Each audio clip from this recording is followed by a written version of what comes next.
Welcome back everyone to another video. You're watching All the Beer No Idea. I'm Baz, blah blah blah blah blah. Let's get going now.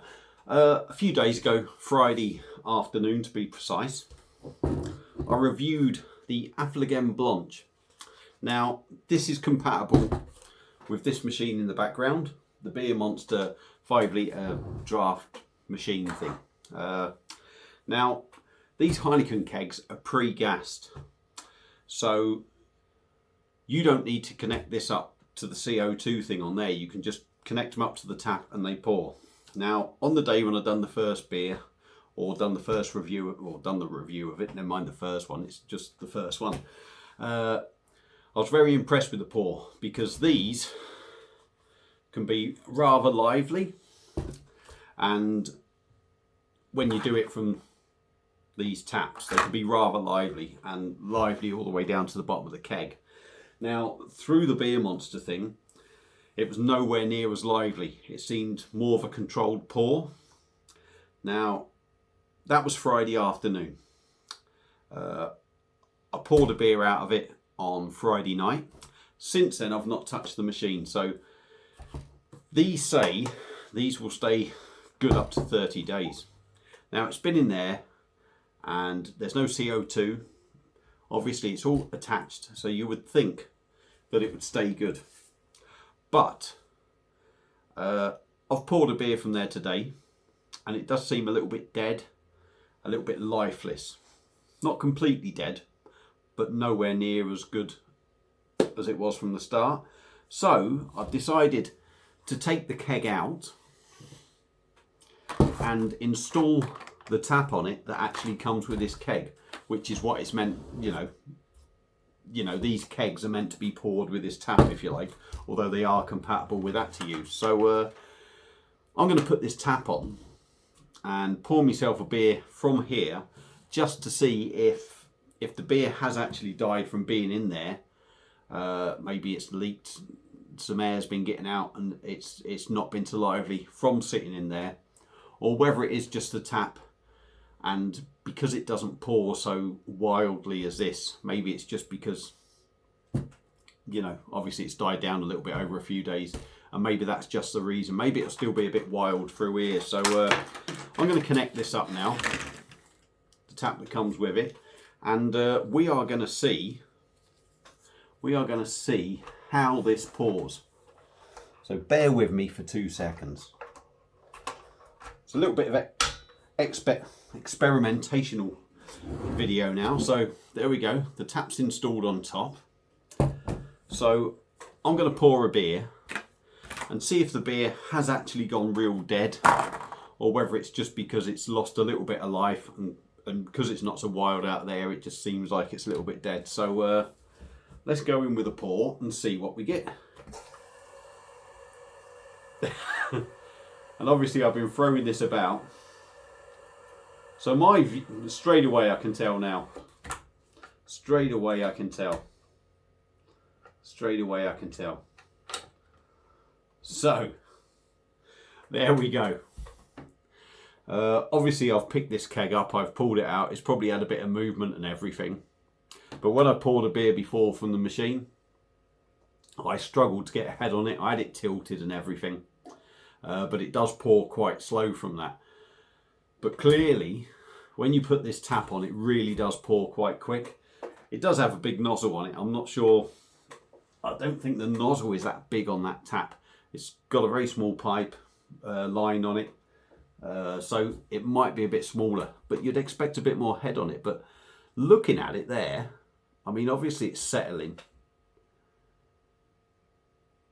And it is still settling, so the head's, I'm going to have a guess, it's going to probably come to there. But this clearly shows that out of the keg, you certainly get better pour later on. So initially, when I put this keg into the beermonster and it poured lovely and easy, a nice easy head, I was chuffed to bits with it, because generally I would have had as much head like that if I'd done it from the tap. But like I said, today when I've poured a beer, it seemed quite lifeless, and I was wondering whether the beer had lost lost all its fizz. Clearly that's not the case. Clearly the beer monster machine here behind me clearly kills that pour a little bit. So the first one from it, although it still had a head, it wasn't as lively because the head's killing it a bit, in the sense that it's not pouring so wild, or, you know, not so much beer is coming out. So it's a lot more controlled, if you like. So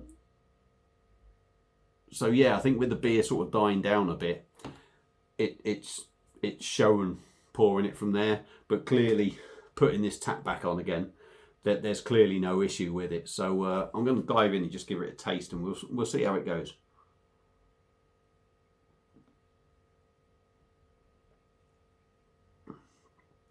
Yeah, and a much nicer drinking experience now.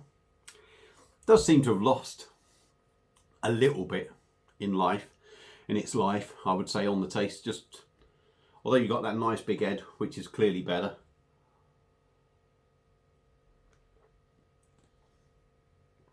Still smooth, nice body, but I think it has actually lost a little bit of life from sitting in there, but you can still get a decent pour using the tap. So I remember when I reviewed it, I was very much impressed with the beer monster, with what it done to the beer. Clearly leaving it a bit to maybe lose a little bit of its life, it doesn't have the same effect when you go back to it. So I'm not knocking the beer monster machine, I'm certainly not. But if the beer starts to go a little bit, the quality of the pour or how the beer turns out clearly sort of, what's the word? I can't think what it's called now. But it's not as good, to put it bluntly. So yeah, first impressions with a Heineken keg in there is great, and probably if you're going to drink it within a couple of days, it's great. But I've left it for 5 days. When you try and pour it again, it does seem a bit lifeless. So what I would maybe say is, if you pick these Heineken kegs up and you've got one of these machines, by all means use it. Pour your beer through it. If you're only expecting to have this beer in there for a day or two, it'll be fine. If it's going to be in there for a few days, like 5 days, as in this case, make sure you keep your tap for these kegs, because it pours much better, and the beer, although it maybe has lost a little bit of life, having that head on the beer and that certainly improves the drinking experience after a few days. So yeah, a day or two, use it in there. After that, maybe take it out, bang the old tap back on and keep it refrigerated, just to maybe get a better experience on drinking the beer. So that's the video done for this. It was just a bit of an info video, just to let you know how the beer has changed, if you like, being in the machine, or how it's changed with it. How can I put it? Getting a little bit older in the machine, if you like. Not connected to CO2 in there. For me, I think it needs it. It needs it just to give it that extra boost coming through the tap. But through here, it works really well. So that's it for this video. Hope you found it interesting. Hope you found it informative, even though I've just rambled on. So like I say, that's it. Thank you all for watching. Hopefully it will be a good bit of information for you in the future. So see you again on another beer review. Cheers.